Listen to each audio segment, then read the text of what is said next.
We're talking about cartoons with awesome theme songs today, right? Man, I tried to and it wouldn't fucking do it. There was like these two girls who were doing like a dueling.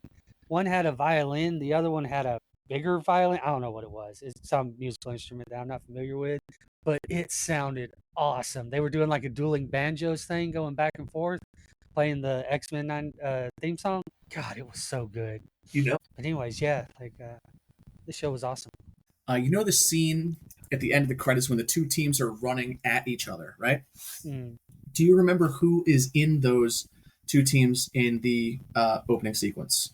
Well, at least the enemies. I remember it was like the Brotherhood of Evil Mutants, like I think Pyro and Avalanche, Juggernaut maybe. So, Avalanche, Sabretooth, Mystique, Saber. Pyro, Lady Deathstrike, Emma Frost, and Juggernaut are in the current one. But in the original one, it was Avalanche, Sabretooth, Mystique, Pyro, some little green dude with a big head, Thunderbird, who was an X-Men, not a villain, and then Juggernaut in the back. So I went to go look up, who these were, because I actually didn't recognize that it was Thunderbird at first. I had to look up who that was. But the little green guy with the big head, you want to know who that was? I have no idea. It was a animation error left in that the company who was animating it refused to fix. It was just a placeholder. It was going to eventually be someone else, but by the time the animation company delivered it, they were like, "Well, no, we're not going to fix it. We've already delivered the finished product. If you want something done, you're going to have to pay more for it." And they didn't have the budget or the time, so they just left it in. The guy who was being interviewed said this. He didn't even remember who the character was. So I remember watching the show back in the day, and like I definitely feel like I would have noticed that, and I wonder if I thought it was Sauron. Well, no, because he's wearing a green suit, but he's not fully green. Yeah, but I would have been watching this on a like Oh, 19 you make inch a very good point. CRT. Yeah. Like I wonder if that's just who I assumed it was because I feel like I watched this show a lot. It was on Fox Kids in the afternoon for like 5 years. Oh yeah. I watched it a lot, and I had Did you have the Pizza Hut VHSs? I did. I had the one for the first episode. Dawn of the Day of the Night of the Sentinels. Yep, yep. I also had one for Ninja Turtles. Mm-hmm. Here's the thing about that. Pretty sure I never got those from Pizza Hut because we didn't go to Pizza Hut because it was expensive. I bet I got those from all right, where somebody else got them from Pizza Hut and was like, "What's this garbage?" Oh yeah, it was definitely either going to be a thrift store or a Pizza Hut, or a thrift store or a yard sale. Yeah, yeah, absolutely. I did your school give you the you read enough books you get a coupon for Pizza Hut? We didn't have a Pizza Hut nearby. We got one from McDonald's. Gotcha. Yeah, our school did, and most of the local schools did Pizza Hut, and I read a lot of books. I liked books, and I was fat, so I mixed those two things together. I did not read. I never got one of those. Or I think I got one for the AB honor roll a few times. They would give them out for that too. Where you got like a free cheeseburger or something. Not even eat. It was something. It was an incentive. Yeah, and now we have an obesity epidemic. Yeah. I remember they would do a thing where like if your grade read a certain number of books, they'd have a pizza party at the end of the year. Mm-hmm. But here's the like I grew up out in a rural ass little town. Like the nearest Pizza Hut or Little Caesars or Domino's or anything was at least 30 minutes away. So any pizza they got for us would be cold as shit by the time it got to the school. That's it. All right. Anyway, so X-Men. There were some things you were mentioning you didn't like about it. Yeah, I just figure we ought to start off with that because once I get through these, it's going to be nothing but fanboy Mm-hmm. because I thought it was awesome. But I just figure let's mention the downsides. The first thing, and this isn't necessarily a thing I dislike about the show exactly, because to their credit, they did better than a lot of other things. But just a general fuck Cyclops, I fucking hate him Yeah. so much. He was better towards the end of this show, but he's always just been my least favorite Mm-hmm. out of all of them. It's just really that's a little one. This was actually kind of a big one. Like I got over it, and the show still stands like amazing despite it. But it just really bugged me that Magneto looks like a fucking JoJo character. Like who designed that? That outfit is the fucking worst. Not even just, well, I mean, that's definitely part of it, but like just the way his face looks. Oh Like, yeah, you're right. The way that the line, there's actually a lot of really anime sort of stuff put into this, like the whole horror episode where like stuff's turning into stuff. Like that's all very anime horror, especially when Professor X's face gets all morphed and the weird eyes and the. mm-hmm. No, sir, I didn't like that. My next one, and this is a larger quibble, but I'm sure it just came down to a budget and they weren't sure how good it's going to do and whatnot. The pacing seemed a bit too fast. Like I wish they had taken. Honestly, I wish there were filler episodes. There's that one that we'll get to later, but I kind of like when Wolverine's taking Jean to the hospital. I would have liked to have seen a full episode of that was just hilarious, especially given how heavy the rest of everything was around that. Like it would have been nice to break it up in there and just give a little bit more of that. Just in general, like I wish we could have got like 24 episodes, flesh it out a little bit more, get me more invested in Bastion, have a little bit more building of Genosha. This is a problem that I have with TV in general nowadays. TV seasons used to be 13 to 26 episodes because that's how TV seasons work. It was either a quarter or a half of a year. And now with streaming, with everything dumped all at once, we're getting 10 season episodes. Now, what that does is it keeps down production costs, great and everything, but you don't get to put as much character development as you used to be able to put into in a show. Where you could have a storyline that stretches over 20 some episodes, so you can really break down into small details. You can spend entire episodes really devoted to one character and not be sacrificing so much else. And plus, also, just have fun with some filler episodes. But they just don't do that in TV anymore because they don't have to fill a schedule. So I think this show particularly kind of falls in between. Like it's paced. So Netflix is particularly big on doing this with a lot of their stuff. They shoot it and film it with the intention of you binge watching it.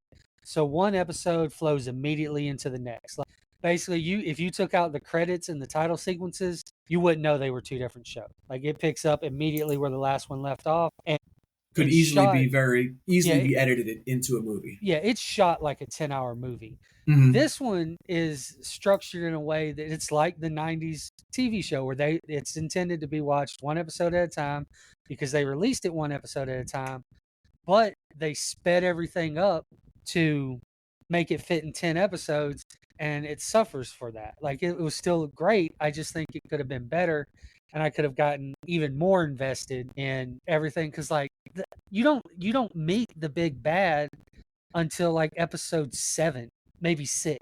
I think it's 7 because I looked it up recently. He's only credited for 4 episodes. Yeah, it's pretty late. Yeah, so like I'm not invested in him by the time he's defeated. Like it was still a really good show, but I think that hurt it a little bit. That's my last thing on it is just, and this is a personal preference. Maybe not everybody else feels this way, but like Wolverine was a little like he was a side character. This series was about Scott Summers, and I didn't like that. I would have liked Wolverine to be more important because it's Wolverine, and it's not just it's Wolverine. It's the '90s Wolverine. It's Wolverine, man. I'm not gonna lie, I found it kind of a little bit refreshing that some of the other characters got to shine a bit more. That it wasn't just the Wolverine show, like the show Wolverine and the X-Men. I really liked that. It was amazing, and that was basically an alternate universe of where this could have gone. Because that was a continuation of the original show as well. Yeah, you had emo Cyclops in his black, which, to his credit, his black suit looks amazing with the fucking overcoat and everything. Like it looks really badass. Yeah, and he had like the Racer X style hood in that, right? Like where it covered his whole head. Yeah. It was like the full suit. Like a Batman suit. Like all you saw was his nose and mouth. Yeah, I really liked Wolverine and the X-Men. I was super just like, how did a show that good? I mean, I think it was like a Canadian Saturday morning show or something. Like it didn't get widespread. Like, and, uh, yeah, like because it wasn't playing anywhere here, like or anywhere I could find, and that was because that show was really good. I actually learned about it working at GameStop when somebody traded in the Blu-ray, and I was like, oh, shit, this looks cool. I'm gonna buy this. I saw it on a website that lists new and episodes of shows that come out that you can just see and be like, hey, look, there's this show that's out. Yeah, it was cool. And I was like, huh, Wolverine X, I haven't heard of that. Let me look it up. And it was awesome. And I don't know, whatever. Again, that last one's just a personal preference. I don't know. It's really just, I think, my hate of Cyclops. I wish it would have been more focused. Like, I did like that they focused on other characters a bit more. Storm in particular. Yes, and Morph was cool.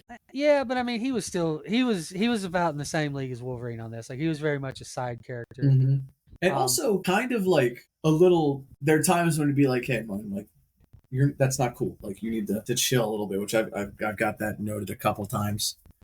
There was another character that I really liked in this. Oh well, I'm sure it'll be in my notes when we get to it. My thing was that the animation was weirdly inconsistent. It was like sometimes it was better than the old stuff, sometimes it was not as good as the old stuff, and also the animation from the old show being so incredibly inconsistent as well. So maybe that's just in the tradition. So, not necessarily. So here's the thing: it's not that it's incredibly inconsistent throughout the show. There's a certain point in season 5, they thought it was going to get canceled, as always happens at the end of season 4, and then it didn't, and they had to switch. But for some reason, they had to switch animation studios. I remember when that change happened, and the new studio was garbage. So that's like, I don't actually remember it. It's been a while since I watched it. I don't remember noticing the change, but I looked it up recently, and yeah, there's definitely a change. Oh yeah, I can like see it right now. I remember specifically being bad in Gambit. Yeah, probably. I don't remember specific. Like, I just saw like clips side by side of it, and yeah, the new studio was terrible. You had mentioned at one point when we were talking about it that you didn't like the animation was that good.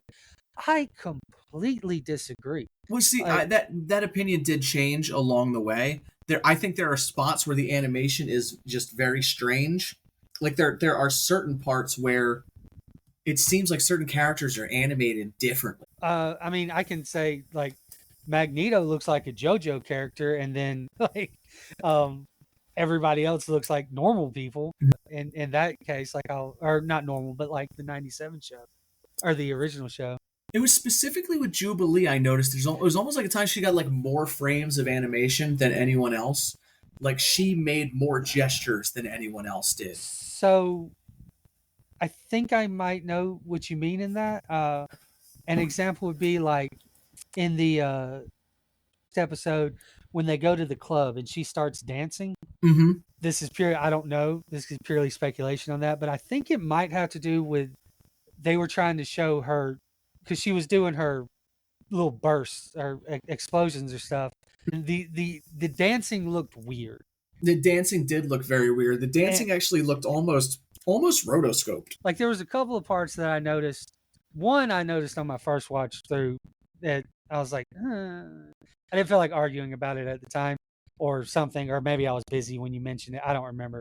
But like the Gothic episode when they're fighting the Goblin Queen, there's a part where she shatters the stained glass window behind her, and it comes into like a bunch of shards and everything, and like the animation there, the original has nothing on the animation of that. Like that looks so good versus anything the original one ever did. No, the stuff like that in this is absolutely incredible. And like there's another one, I think it's Cyclops is running. I noticed that on my rewatch today. He's like running somewhere, and like his hair's actually moving and like blowing in the breeze or whatever. And I don't know, that was another one that I noticed. It was like that's unnecessary animation that's just better for the sake of being better. Like they didn't need to do that. They just did it to make it look better. Like and I was like, no, I think the animation in this is amazing. Like I pretty much across the board. I think everything just looks better.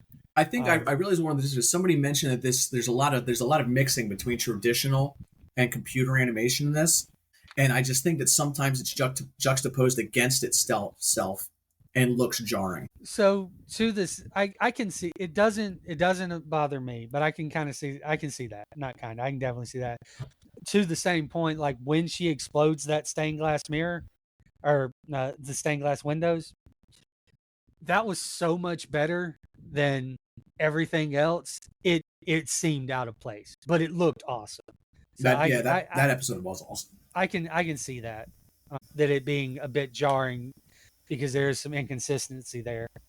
I can see that. All right, so what are we gonna do? Are we just gonna go through, talk about the whole series from start to finish? I wish I had set my notes to actually like episode by episode, but I just have a big long list. Mm-hmm. But I don't know. We can go kind of back and forth, maybe. Just go down. Note number one, and I mean this is a throwback to the original one too, like, or not a throwback, but just a continuation, like they did in there. But like, I love the one-liners they throw out all throughout the show. They're just good. Like a good example in the first episode is even though it's Cyclops, Cyclops is like, Storm, give him the forecast, and then Storm comes in and just fucking wrecks everybody. Mm-hmm. I love that they made her awesome in this. Here recently in the comics as well, like they've really amped her up to what she should be, and like she is a badass. And yeah, they really did that in the show well, I felt like, at least early on. Yeah, I think they did a really good job with that. I like that they went with the mohawk hair for her character design, you know, because the other thing that people like to remember about the 90s is the whole extreme thing. Everything was extreme or had an extreme version of it. So that sort of, to me, brings part of that in, you know, the sort of punk rock look. Yeah, I mean, was it Days of Future Past? Mm-hmm. Or Age of Apocalypse? Oh, maybe it was Age of Apocalypse. Cyclops' hair in Age of Apocalypse was awesome. Also, the FOH, the Friends of Humanity, or the fuck out of here. Why do they have Mega Man hand cannons? I mean, I guess like, so the Sentinels. No, didn't one of the versions of the Sentinels, like their hand turned into a blaster like that? Yeah, but it's just so silly. I agree. It was silly. But also, consider this. It wouldn't have been that silly in 1997. That, you know what? That is a very, very good point. It is definitely on brand and authentic. That was a little thing that I liked in the show. Like, I think at one point somebody gets a page, and at another point, like someone puts on like a Walkman, and I was like, oh, because it's 1997. Duh! Of course they have a Walkman. It made me happy. Absolutely, yes, but they didn't beat you over the head with nostalgia. Yeah, it wasn't everywhere like Captain Marvel, the way it was in that movie. Yeah, there wasn't any part of that movie that wasn't saturated in nostalgia. And the funny thing is, I enjoy that stuff more than most people do. I'm a sucker for it. Don't know what it is. Maybe I'm retarded. I don't know. I am, probably, maybe. All right, leave enough dead air to edit that out. And but yeah, it's a trope that I've always loved. I just love nostalgia. But even with Captain Marvel, I was like, Jesus Christ, this is getting a little out. So that's kind of as opposed to most people, and I don't like Stranger Things. I couldn't get into it, and one of the reasons is how heavy-handed they were with the nostalgia. First off, it's nostalgia that predates me a little bit. Like, I was born in the mid '80s. I don't really remember a lot of that stuff that they throw, but it's so heavy-handed about it, and I don't like it. Also, I generally, there are exceptions, but I generally don't like shows that focus, like the main characters are like 10-year-olds, because I don't know if you've ever met a 10-year-old. They're annoying. I get that. The one fun thing is that Dustin reminded me so much of my younger brother. Like, there was one scene where he's running in full hockey pads across the yard and just going, shit, shit, shit, shit, shit, shit, shit. And I'm just like, that's my brother. That's Cody. I love this right now. The interesting thing that I think about the nostalgia in Stranger Things is that it's not nostalgia for people who were there. That was nostalgia for like kids who were born 15 years ago. You know, kids who were born in the 2000s who were so far removed from it they have no idea. I think it's like marketing nostalgia. Okay, maybe, yeah. Kind of like how in the 70s there were all those shows that were about 50s diners and shit. Yeah, like Happy Days, you know, Lenny and Squiggy on Laverne and Shirley. Weren't they like old greasers? I have no idea, man. I don't either. I've only ever seen pictures. I've never actually watched it. I'm pretty sure it was on like TV Land, and my mom made me watch it, or Nick at Night or something at some point. But I don't remember. You know what? Me and my mom used to spend hours watching Nick at Night together. I watched. This is one of those like super happy childhood memories or whatever.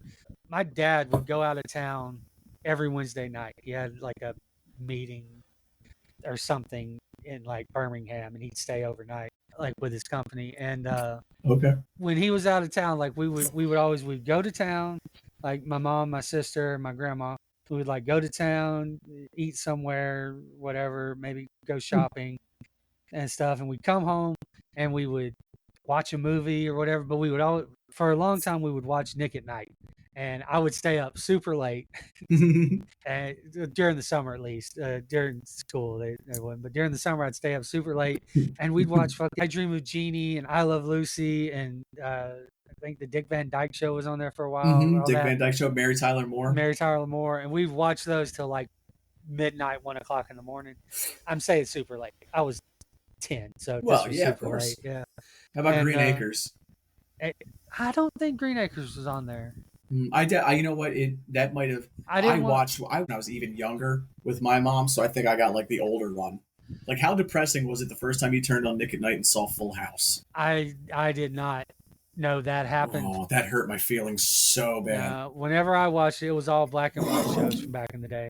Or until, like Genie got colorized at one point. Bewitched, that was another one that was on there. Fucking Bewitched, yeah. I didn't see Green Acres until TV Land came out. And then when TV Land came out, that was all my mom watched anymore. Was TV Land. I hated that show or that channel after a while. I was like, can we just watch something that wasn't made in the 60s? God. But yeah, that was that. We so off. So Storm is awesome. Anyways, that was what I was getting to there. Another thing I loved about this scene was that the Friends of Humanity, they hide in a building called the Hip Skate Party. I don't know if you noticed that. That was the name of the building. That's wow. Yeah, I didn't notice it. Yeah, I always look for signs and things because there's often the best jokes will be hidden back there. Yeah. Like in the Deadpool trailer when it's got Liefeld's just feet. When you talk about the one-liners. Another callback to the original series, the first episode of the original series, Cyclops going, "I surrender, not," and then hitting him with the eye blast. Nobody says not anymore like that. That's just... And I think the last time I heard somebody do that was 1997. Yeah. That was good. Yeah, I like that. I think that's all I have for the first episode. I also have some notes from the kitchen scene that followed. Like one about Gambit being dressed in the kitchen like glorious 90s hair metal trash. Oh my god, he had a crop top on. Like, what the hell? Yeah, I noticed that this second watch there. I was like, Jesus. I mean, that makes perfect sense. Like, it does. Exactly, it's 100% appropriate. Yeah. You know that Gambit's favorite band is Guns N' Roses. Absolutely, 100%. Oh, God, yeah. Yeah, I bet you Wolverine loves Sabaton. Some power metal about World War II. Does he? Or does he just like the old shit, like the 40s and 50s, like jazz and bluegrass? No, I think he likes blues, but I think he needs his music to be. I think he needs his music to be a bit either aggressive or melancholy. Wolverine is not listening to ragtime. Okay, that's fair. Yeah, that's a fair point. I bet he's a huge Black Sabbath fan. Yes, Wolverine loves Black Sabbath. He was there when Ozzy bit the bat's head off at the Alamo. You know Wolverine would see Ozzy at the Alamo. War Pigs is his jam. Yes. It was written about him, It probably. was. He was the inspiration for War Pigs. He's like, I saw those generals gathering in their masses. I also Just like- saw some witches at Black Mass this time. I've seen some shit. Bub.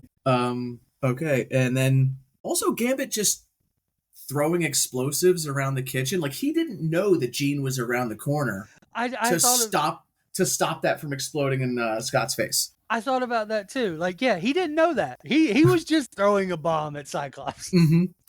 And then Morph comes in pretending to be Professor X on the anniversary of I think this is the anniversary of Professor X's death, isn't it? I thought it was only like a couple of months. Okay, well, even so, too soon, dude.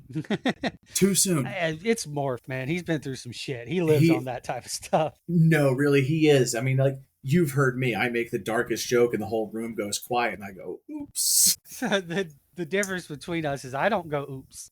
Yeah, that's a very good point. Like, I love making it awkward. It Mhm. amuses me to no end. It's a problem sometimes. yeah. You ever do that thing where you're walking with a friend in public and you say something because you walk by, say it's an outdoor cafe and there's a family having lunch, and you just walk by and go, so I tell you that hemorrhoid popped? Just like right as little Susie's digging into her banana split. I don't do that.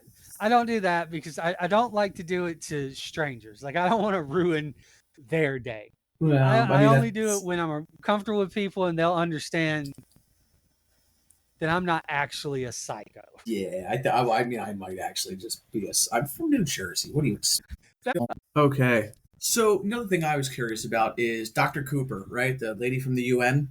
She obviously was prepared to have this meeting with the X-Men, right? She had all these slides prepared, but she can't, like, she's got to be on a treadmill for this very important meeting that she has slides on, and they're talking about domestic terrorism and blowing shit up, and she's on a treadmill? What the fuck? I wonder what the choice was there. Were they just trying to portray her as being super busy, or that she didn't care enough about them? I couldn't tell either, because it could go either way. Yeah. I'm leaning more towards apathy. I think so too. Especially when it's revealed that she's been working with Bastion. Mm-hmm. Yeah. Yeah, I think they could have tried to say something with that, and they didn't come off. They didn't get it across as well as they might have liked. Again, that's something that, like, if the show was a bit longer, they could have developed that a bit more. And then that makes her turn at the end where the end of her storyline, when she frees Magneto, more important, that she's like now seeing that Magneto was right. Yeah. Also, one thing, and this irritates me throughout the whole season, but it's like the mutants want to be accepted as part of the same thing. Like, these are people sharing the whole planet together. But every time one of the humans, Homo sapiens, addresses one of the mutants, Homo superior, by their real name. So, like, Dr. Cooper calls Cyclops Scott, but he, like, corrects them. It's like, Cyclops. It's like, no, I'm a superhero. Use my superhero name. Rah! Like a child, like a petulant child. And it's like, if you want to, if you're looking to say, hey, we're the same people, we just have powers, don't rub your powers in their face, Okay, so that's one way to see it. I think another way, what they may have been trying to do, it's like, I think in the original show was the Morlocks, that was a big thing with them, like that they weren't humans, they didn't have their Christian names, as it were, like, and they only went by their assumed names, the one they gave themselves for their identity that they are. And like in the movies, First Class maybe, like there's that scene with Magneto talking to Rogue, that's been memed, or not Rogue, Mystique, it's been memed, where it's like, what's your true name? Yeah, and they also did that in First Class when they're picking out their code names. Yeah. It's like, no, he's not Alex, he's Havoc. But all throughout X-Men, they do it interchangeably. Sometimes Cyclops calls him Wolverine, sometimes he calls him Logan. Yeah. It's not like they have a hard and fast rule about that within their own. They're just using it to put in that dividing wall. I think they just don't keep it consistent. I think it's what they're trying to do, is to show like that's their real identity. That's who they see themselves as. Oh man, side note, kind of, there's this awesome scene in DC Comics at one point where I don't remember exactly what it was that led up to it, but it's Wonder Woman, Superman, and Batman. And Wonder Woman pulls out the lasso of truth, and they all grab it, and they're saying their real names. Wonder Woman is like, I'm Princess Diana Themyscira, and Superman's like Kal-El of Krypton, and Bruce Wayne just goes, I'm Batman. Batman. Yeah, that's because he has a lot of trauma that he has to process. Yes, and in his head, he's Batman first and Bruce Wayne second. Yeah, it's it's pretty awesome. That's all I got for episode 1. I know because I remember that this starts with episode 2. I understand why they would do it and why he would do it in the context of the show, but just Magneto letting himself get collared, giving up and surrendering, fine, but letting them put a collar on him, that just doesn't. That's just. That doesn't seem like a Magneto thing to do. Yeah, part of me wants to give it to him on the, him trying to be like, this is what Charles would do. Yeah. But also, is that what Charles would do? Well, I'd probably actually no. I don't know that he would have. But I really don't feel like Magneto would. Like even given the circumstances, like that was just. But also, maybe Magneto understands why they're doing it. Like, actually, maybe Magneto's like, if he is serious about turning over this new leaf, maybe he's sitting there saying, okay, I'm going to play their games. Just like Superman walking in and putting the handcuffs on, even though Superman could have ripped them off at any time. Well, yeah, but see, I was actually about to say that. Like, I wish they had done it like that from Man of Steel, because he lets him put his handcuffs on, but then when they're in there and talking, he's like, you know what? Let's put all our cards on the table. And he just busts out of them. No problem. I wish Magneto would have busted out of his collar. Like, when he needed to, like after the Executioner attacks and all that, like I wish he would have just busted out of it. And they had shown that he only let it happen because he knew at any point he could get out of it. Yeah. That would feel more in character for him than just letting it happen. But the one thing that I was hoping that we were going to get Strife. When I saw Executioner, I'm like, oh shit, Executioner's song. We're going to get Strife. And then I was thinking that's what was going to lead to, Apocalypse and everything. So I was disappointed that especially when Cable showed up, I'm like, yeah, definitely Strife. But then that didn't happen. I mean, there's still more episodes to go. Hopefully, there is for sure. But I thought that it would have been cool for them to go with a more established, well-known villain for the first season. But I'm obviously wrong about that because the show was so fucking good, and using an unexpected an unknown villain was actually pretty cool, because I'm not saying Bastion's unknown. I personally don't know anything about Bastion. It's not something that's really talked about a whole lot. So I had to look him up. I had heard of him, but I had to look him up. They mentioned he's talking to Sinister. I think Sinister later, and he's like, y'all have been trying and failing to take out the X-Men since '92. And Sinister retorts that like he was one of those people. Was he in the original show? I don't remember him at all. I think he's talking about Nimrod. That would make sense. Yeah. Okay. Yeah. I think it was Nimrod is who he was referring to there. Yeah. Okay. That makes sense then. Yeah. Storm totally got Mystiqued from X-Men 3. Got her powers taken away while taking a bullet for Magneto. Yeah. In almost the exact same way. Like almost exactly the same way. So this actually, I meant to mention this earlier. As far as that goes, speaking of the movies, you know that line from the first movie when she's talking to Toad and she's like, you know what happens to a toad when he gets struck by lightning? Mm-hmm. The same thing that happens to everything else. Yeah. People shit on that line like it's terrible. I think it's fine. Like, it's not the most amazing line ever, but I laughed the first time I saw it. Like, there was also originally in the original script and shot, it was edited out of the movie, Toad had a bunch of lines where he would say something like, it happens to a toad, da-da-da-da, and then do some toad thing. And so that was going to be Storm basically shoving those words back down his throat. So there was actually a point to that just didn't make it into the movie. Well, that would make a lot more sense to it. But again, I never thought that line was particularly bad. Like, I I never mean, understood why people thought it was it was stupid. very Schwarzenegger. It was very. Remember I Yeah, said I'd but kill you last? I lied and then dropped him. Like, yeah, but I mean, I don't know. Maybe that's just me. I didn't think those lines were stupid either. well, no, they're not. That's what I'm saying. Yeah, like, I'm just. I was saying that they're just a very specific style. Like, but I mean, it's a a. lot of people do. Like, you see that mentioned a lot. Oh no, no. A lot of people do, and they're dumb. They're wrong. Okay, slugs, we agree. Yeah. I just thought it was pretty cool. Let's see. Doctor Rogue. So that whole thing. First off, Wolverine driving Jean to the hospital. Like you said it like that. It was like, Logan, come here. And he's like, what is it, apocalypse? And he's Yeah. ready to fucking go. And she's like, no, the baby's coming. And he's like, Oh no. fuck. Like, This isn't in my wheelhouse, Bob. yeah.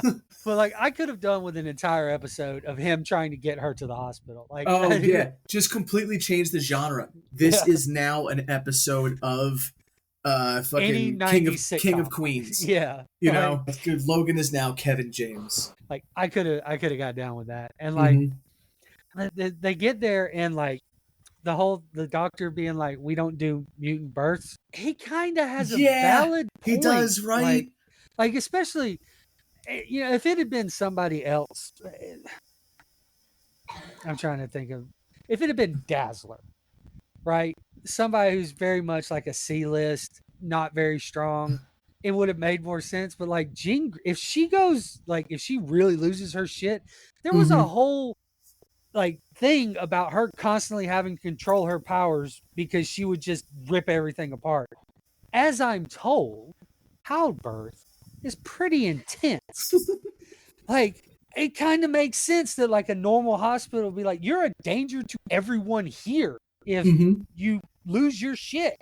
Now Rogue performing the thing, like yeah, someone like Rogue, they just need like they They need need people on mutant call. hospitals. Yeah, that can or even just like someone like Rogue, a super powerful that could withstand the problem. Yeah, And they need like a lead lined room. They need the danger zone, but also, or the danger room. this brings up another thing that I really praise about this entire series is the not shying away from the moral gray area of the X-Men. Rogue was just like, okay, I'm stealing your life now. Like, which is, yeah, you had to bring this baby into the world, but also, like, you just took that guy's entire life experience without his permission, and that's an invasion. Yeah, it is absolutely. I mean, it's necessary. Yeah, that's a complicated issue. Same with like Cyclops and Madeline Pryor, and like that's a very complicated like that's very complicated because like she's effectively his wife but not, and they were together for years or presumably. I mean, it never says how when they were swapped, and Mm-hmm. like yeah, that's a really really complicated situation. Yeah, but if Scott played his cards right, he could have gotten some, like, you know, you know, Okay, little, speaking of who didn't play their cards right, what was Wolverine doing or not doing in that situation? Like he should have been like, I mean, I think I need to go to Genosha. yeah. Like, come on. Though, I don't know, maybe he would push Scott to go to Genosha. He absolutely would because like, look, I never really realized how much or how bad it was back then, and this word didn't really exist back then. But my God, he is such a simp. Yeah. Oh my God. Yeah, he would only be satisfied with the OG. Yeah. And also, it might make more sense for Scott to go with Madeline because Madeline is the one who he's actually shared the past however much time with. Like, basically, they were the same person at that point, and now they are no longer that same person. That is true. So Jean, even having been put through the same circumstances, may have ended up being a completely different person than who Madeline ended up being. And given the way the show went, it happened sometime after she got the Phoenix Force because Madeline didn't have it. So anything that happened after that, she would have reacted differently because it's clear that the Phoenix is still in her. Yes. And it's going to have some effect on her. Yes. So when was that? That was season 4 or 5, I think. That was earlier. Was it earlier? Yeah, it was 3, maybe 2 or 3. Like it was. I actually had to look it up because I thought it was one of the later ones, but it's not. It's definitely not 5. Mm-hmm. I think it's 2 or 3. I think 2 is Apocalypse, Okay. and then 3 is they introduce the Shi'ar Empire and all that, and have all that. I think. Stupid bird people. Also, I mean, if they get into this, it'll have to be a while down the road. But like in the comics, and this just like, look, Scott Summers may be a Boy Scout, but he's a bit of a philanderer. Like that whole thing where he was having the psychic thing with Madeline Pryor. Mm-hmm. He does that in the comics, but it's with Emma Frost. Yeah. Yeah, and like it's like I think Jean dies at one point, and they end up like getting together permanently, or not, it was semi-permanently for a while. Yeah. And then I think X-Men versus Avengers thing happened, and they were together during that. It's a whole ass thing. But he's an adulterer. Yeah. He's just not great. Yeah, he's just kind of sucks. Mm-hmm. Wolverine would be faithful to her. Oh yeah, hell yeah, he would. So I thought to myself, moving back onto the story, I thought to myself at this point when Executioner comes in and takes Storm's powers, I was like, oh well, Magneto's redemption arc was short, wasn't it? But thank God we're going to get rid of this stupid ass outfit now. I was hoping he was going to go back to being a villain there and change back to his awesome costume. Yeah, he didn't do that till the damn end. Spoilers. Yeah. I thought they did that pretty well. I felt like all this, again, it moved too fast, but like he was making a legitimate effort to change and be more like Xavier, and I thought they did that really good. I did as well. It's the only complaint I have is the costume design. That's literally the only thing. And when he has him up there, and he's talking to him, and he's basically like, he says it in much more eloquent terms, but he's essentially like, the only reason I don't fucking murder you right now is because of Charles Xavier, and y'all should be fucking thanking him. And when he says, "Do not make me let you down," while holding them so good. 1,000 miles above the earth, it's like, okay, you're a badass. Yeah, that was so good. That whole thing was so good. Like they did hit, except for the costume or the animation, whatever, the costume design, they did him so good. I felt like pretty much throughout the show. Last comment about that episode: that gun that was used to take Storm's powers, that gun could be used to change the world. A gun that can rewrite genetic code. You can eliminate disease with that shit. That's all I want to say. Yeah, but why would you want to do that when you can just take out mutants? You know, when the man has a point, the man has a point. Okay. So, like, let's say this scenario played out in real life. I don't think I would be, Friends of Humanity type of person, but I a little bit get it, man. Like, I would be so jealous if I would lived in a world where I didn't have superpowers and other people did. Like, oh, I'd be jealous for sure. I would be so jealous. Like, me and a couple of my buddies were talking about it back in the day. Like, we used to have these conversations all the time about like, what superpower would you have and such and such. We did like a online forum role play thing where we like, what if we got superpowers? It was a whole thing, super nerdy shit. But like, we were talking about it, and it's like, what would you do if, say, me and him got superpowers and you didn't? I asked one of my friends, and he's like, I'd be honest, I would probably kill myself. Jesus. And I was like, that's pretty harsh and that's dark, but like I get it a little bit. Like, I was like, man, that's maybe a bit excessive, but I do kind of get it. Like, I would, because like, look, man, I'm not jealous of rich people. Like, if I worked hard enough and were willing to make the sacrifices, I could be at least way richer than I am, at least to a point where it's not, compared to me now versus, a millionaire, I could be close enough. It doesn't matter. That's possible. But if you're making sacrifices just to get rich, then what's the point of getting rich? Yeah. Okay, yeah, but that's a whole different conversation. I'm just saying, like, if that's something I want to do, I could do that. Yeah. If you're just born that way, there's nothing I can do. Like, I will never be able to attain that. That's just a hard limit. And like, I get it. Like, that would suck, man. Like, something like, I can accept that I don't have superpowers now because they're not real. But if they were real and I just couldn't do it, I would suck real bad. Yeah. You know, that got a little So dark. yeah.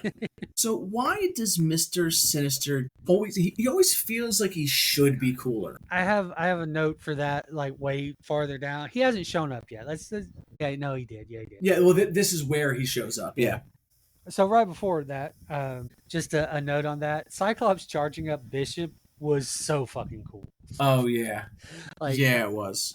I love whenever like they use their powers together, like Gambit, Mhm. charging up Wolverine's claws. That was awesome. Fastball special is always amazing. Yeah, and they even do a mini fastball special here. But I love what Bishop says when Cyclops charges him up. Time for an exorcism. That's awesome.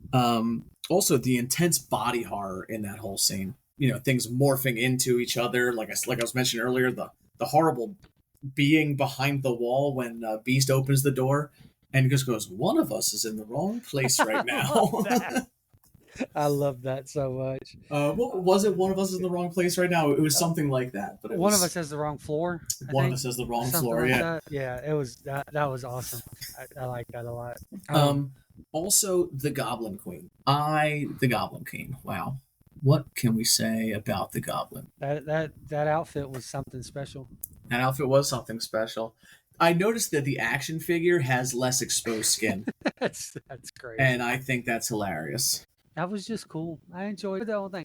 The only problem again goes to the other thing. It just felt so rushed. It did. She shows up and then is taken out 15 minutes later.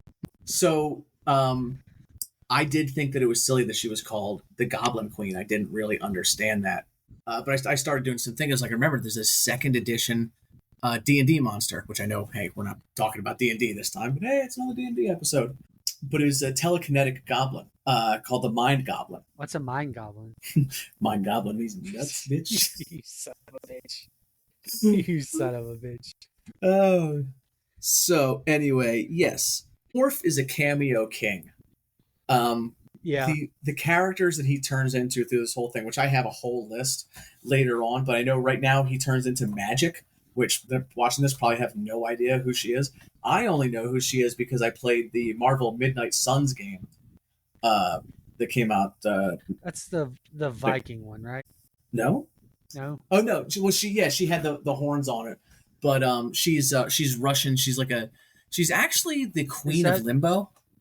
Is that Colossus' sister? It is Colossus' sister, yeah. Yeah. But yeah, like I have a whole list that maybe should we go through the list of cameos now or at the end? Because there's that one episode where like all the cameos happen. I mean, we can go ahead now. I know he does he does Hulk at that one point. That was pretty awesome. He does Quicksilver, which was really cool. I was about to say like Doom was in there, but he wasn't. I didn't remember him being Doom. No, so that was two different lists of cameos I was making because I actually excluded all of the mutants from the cameo list. That's why I didn't have because like Multiple Man shows up and all that.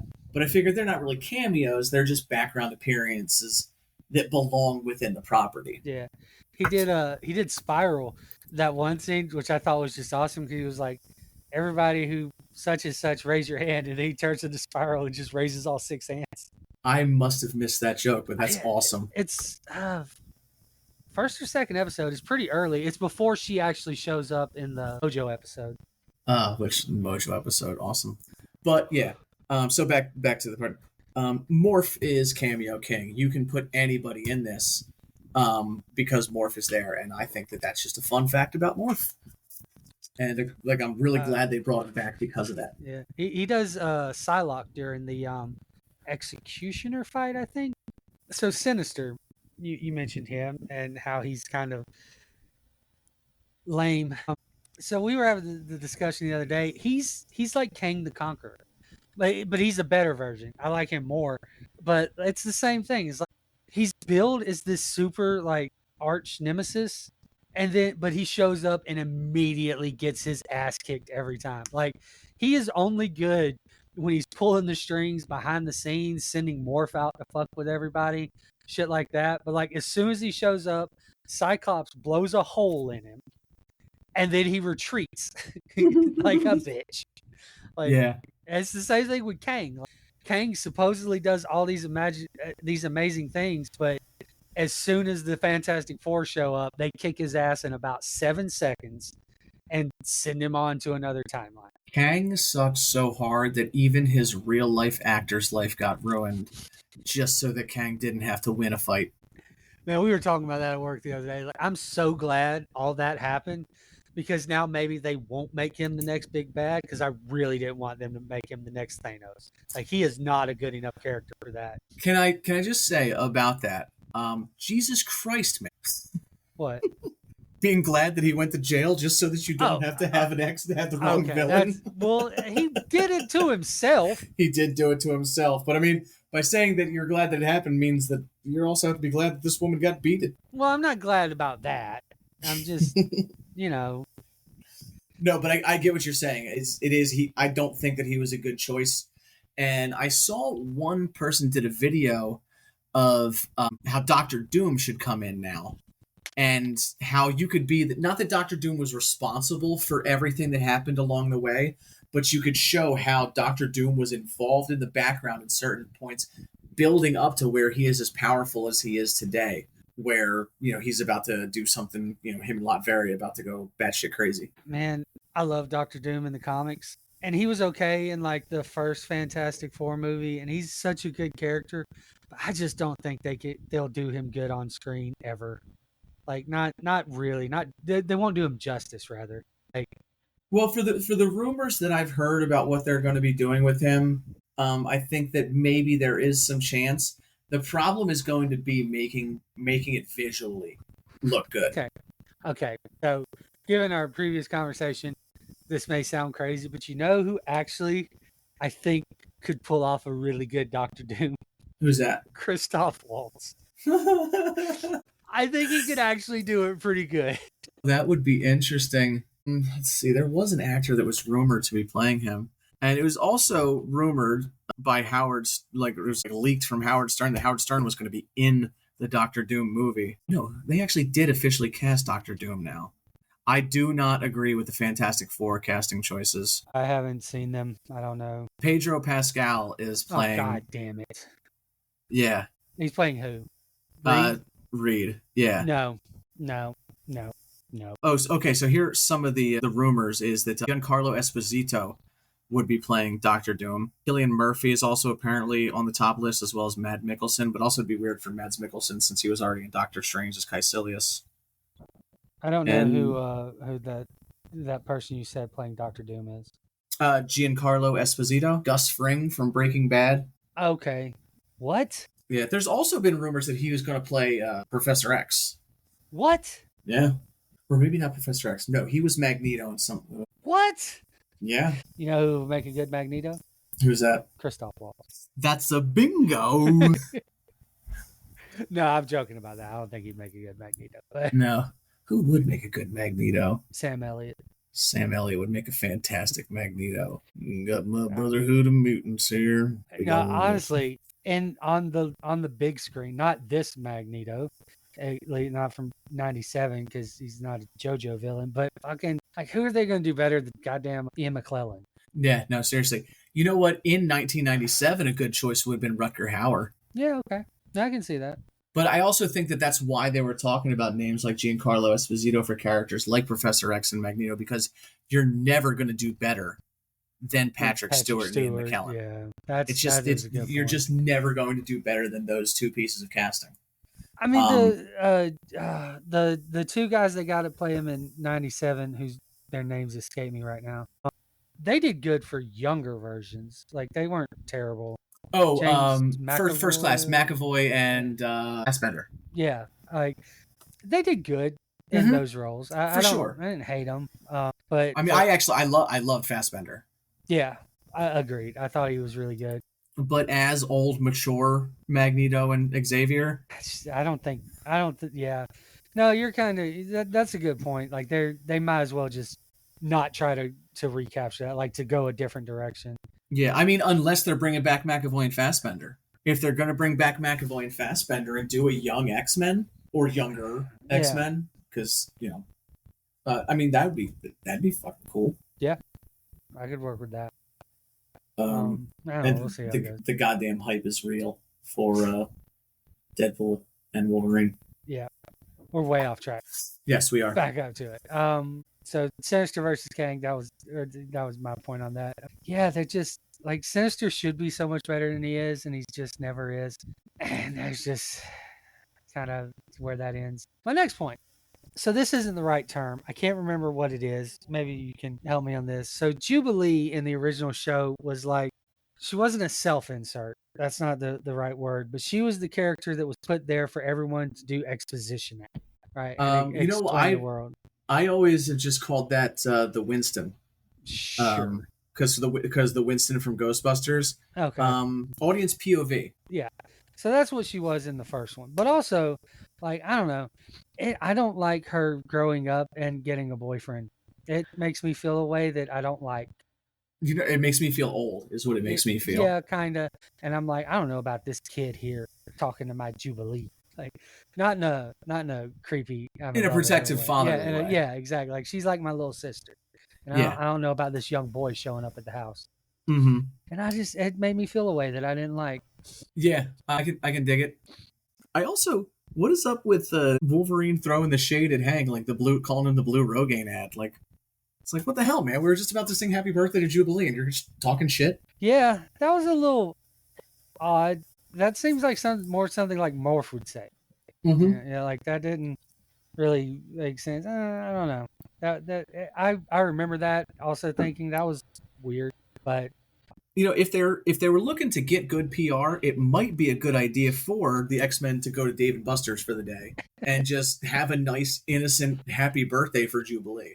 I'm just saying, you know, you get that on Instagram. Well, they don't have Instagram. MySpace? Was MySpace? No, is that too early for MySpace? Yeah, I think it's still a little too early for MySpace.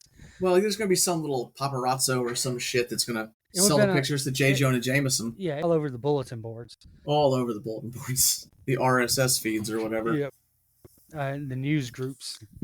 That episode was a bit of a... I mean, it was a filler episode. For sure. It was 2 filler episodes. Yeah, it was 2. Well, I mean, the one with Rogue or Storm was...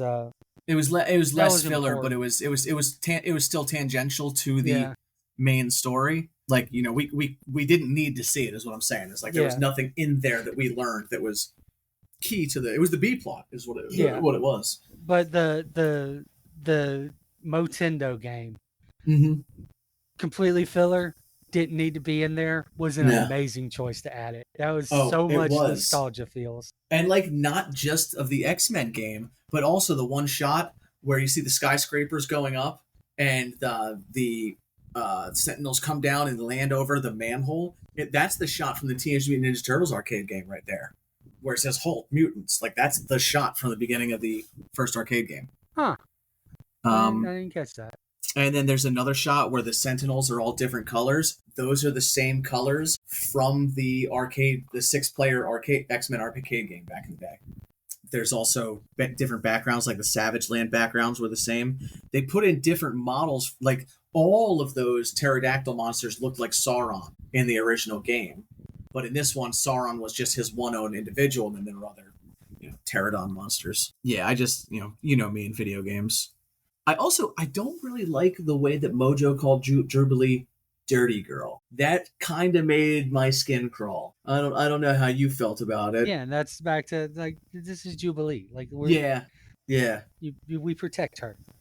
We protect. The only thing I really think was missing from this episode was them quoting the game a little bit. Like, I don't know how much time you spent as a kid playing the X-Men arcade game. I did play it a lot. I don't remember the quotes that much, though. Yeah, like Magneto saying, "Welcome to die," as you fall down the pit. And then, "I am Magneto, master of magnet." And I just thought some of those lines would have been really good to throw in there. Jubilee mocking Magneto at the beginning of that episode, where she's like, "You expect the master of magnetism to go to a hokey arcade," or whatever she said. Yeah. I rolled. That was so funny. Mm-hmm. I love that. So do you have anything to say about the Storm section of the episode? I wish it had been the Shadow King. I wish it had been the Shadow King as well. I actually had to look up who that was. That was the adversary. And so between Storm and Forge, it actually makes a lot more sense for it to be the adversary instead of the Shadow King. but I still expected it to be the Shadow. Was it an established character? Is it something It, from folklore? Or? it was an established character and folklore, but it was basically a trickster god that Storm and Forge both have interacted with in the comics. Okay, well that makes sense then. Yeah, I'm not familiar with it. Shadow King's just one I was familiar with. So. exactly. Yeah. But really only because it was in the other episode, or like the original series. Mm-hmm. Like that's the only reason I'm even really familiar with it. So that makes sense.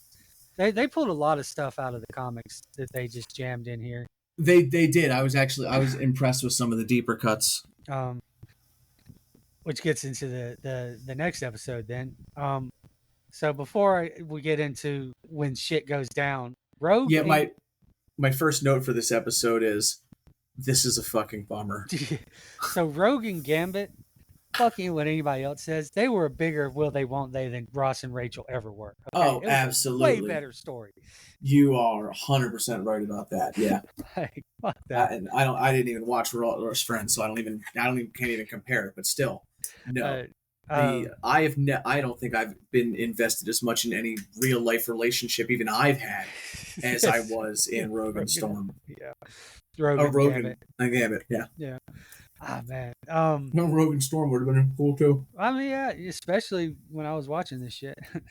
Yeah, I'm sure there's Rule 34 of it.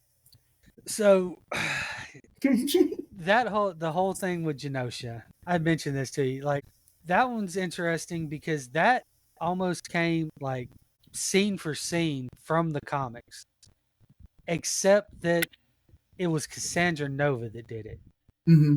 And I wonder if they changed that because of the Deadpool movie. That would make sense to me. Yeah. Yeah, because she's supposed to be the big bad in it, I guess. And but like it happened almost exactly the same way, except like in the comics or with Cassandra Nova, she goes to like Brazil, and there are these sentinels that have kind of been abandoned, but have started like using trees and shit, like organic matter and stuff, to like rebuild themselves. They're called like rogue sentinels, and that's cool. Yeah, and she gets all them and sends them to Genosha. Like even I don't know if they mentioned it in the show. I think they did, but like even it's 16 million mutants are wiped out in I think I could be misremembering this, but I think it even like Bastion later says it took like 4,200 seconds or something like that. Yeah, I think that's in the comic. Like the attack lasted 4,000 and something seconds. And the line that Xavier says in the next episode when he finds out what happens, like they were dancing, they were laughing, they were making love. That's straight from the comic when he finds out what happened. But it was all Cassandra Nova. That felt like it had to be something because it was such a bad line. Yeah, it seemed out of place. Good. Yeah. Speaking of weird lines that were like, I actually didn't notice it on the first walkthrough. Wolverine says "damn" at one point, possibly more points, but I noticed it early on in the show. Like first 1 or 2 episodes, he says "damn," like he cusses. Yeah. Possibly did later in it, and I just didn't notice it because I didn't even notice that one on the first watch. Because I mean, damn's not a word that will stick out in my head. You know, if he'd been like "shit's fucked up, Chuck," then yeah, I would have noticed that. Yeah. But what the fuck, Chuck? Where you been? Which he definitely should have said later. Oh, he should have. Like that. I think I even messaged you today about that. I'm like, he should have said "fuck." Yeah, what the fuck? But yeah, man, that whole thing, like that was where I was like, that was the scene where I was like, oh, they're making this for us. Mm-hmm. Like they're not making this for children. They're making this for the people who watched the show originally. Because it was just got so dark, but man, it was so good.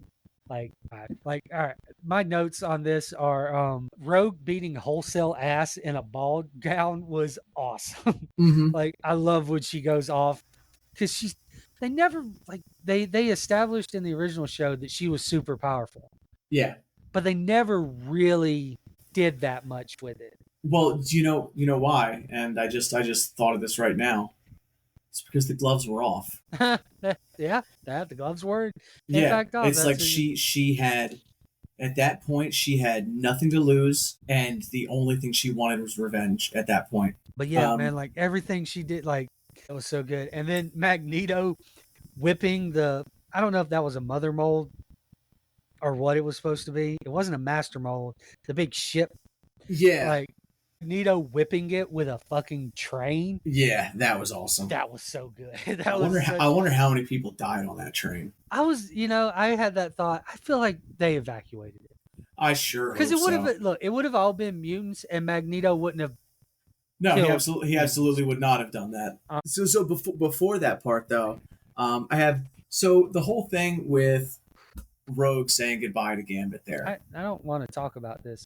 Well, the only thing, I'm sorry, but the one thing I have to notice is she's like, Remy, I love you. I love you so much. I love you so deep in my heart. But I need dick. Yeah. So do you remember? I was thinking about that. I was like, how could they even do that? Do you remember? It's one of the Naked Gun movies With the full body condoms. condom. Yeah. Yeah. I was like, that's pretty much the only way. Mm-hmm. I think that was Naked Gun 3. I don't. That was one. I just remember that because they bump up against each other and then just fall over. Mm-hmm. That was so silly. And that was so sad, though. I hated that so much. Yeah, that was so painful. And then for her to just go and do some sexy politics. That was sexy politics right there. Yeah. Going up and dancing with Magneto and then kissing her and just being like, you know what? Nah. Yeah, because they're like, yeah, she chose Gambit. And then, well. Remember the name. Mon Ami. That one, I was expecting some X-Men bullshit where they were going to come back to life somehow. I kind of like that they didn't, but man, I do like that they didn't, except for the fact that they didn't. Yeah, but man, like, I squalled the first time I watched it. I cried the second time I watched it. Like, Jesus, man, that was so good. That was so good. When Gambit tells Leech to not be afraid, Magneto, but yeah. Well, yeah, Magneto is what I meant to say, but yeah, I'm that stupid. Also, that scene, that one didn't bother me as much the first time I watched it, but the second one I was like, oh fuck, and like him, like Rogue trying to save him, and then Gambit stopping it, and then him like wrapping them up in the metal because he knows she'll just die if she does, and then Gambit driving his motorcycle into her and exploding. Yeah, but nah, like that was all really awesome. But man, that. The name Gambit, Mon Ami, remember it? Now, in the original series, they never really went into Gambit's relationship with Sinister, did they? I don't think so. I don't remember it if they did. Yeah, because I think that because you know the New Sun storyline. I don't. Maybe I don't know. So in that, this entity called the New Sun shows up, and basically he wants to kill Gambit. What you find out through everything is that this is actually Gambit from another universe who is going to every universe killing every Gambit because he got so powerful that he accidentally charged the entire atmosphere and blew up the planet. Is this the one where they established that like he's a full-on Omega level, like he creates nuclear blasts or some shit? Exactly, yeah, it is. Mr. Sinister depowered him and sent him to the X-Men. Like, that's why Gambit joined the X-Men. It got retconned to this. That he was sent in to be a spy for Mr. Sinister since Mr. Sinister depowered him so that he wasn't a danger. And I was thinking about this. They missed, like if I was writing it, I would have did this and they should have did this and it would have been so much awesome. So, there's the scene, the big ship Sentinel thing is like Omega level threat detected and it's Magneto. Mm-hmm. Right before Gambit blew it up, it should have did that again. Yeah, like it like that would have just added just a little bit of just chef's kiss to it. Like that, like he's now pissed off or whatever. He's letting it all out. Like that would have been so awesome. And they or if it went like as he's charging it up, it goes recalculation. Omega threat level. Yeah, like right there, right before he blows it up. Like if it had done that, that would have been like a total Super Saiyan moment. Yep, I would have loved that so much. But it sucks that they had to kill him to make such an awesome scene. But it was so good. So, you know what else really sucks though is that they followed up that episode with a bunch of silly bird person bullshit, which we will talk about in the next episode. Thanks for listening, everybody. Fat Guy pro tip of the day. always look before sitting. Evaluate what you're about to sit down on for not just strength, but also comfort. Make sure it's wide enough, because otherwise you're going to hurt yourself or hurt somebody else, possibly. Structural integrity is very important. Yes. Good night, everybody. Have a good one.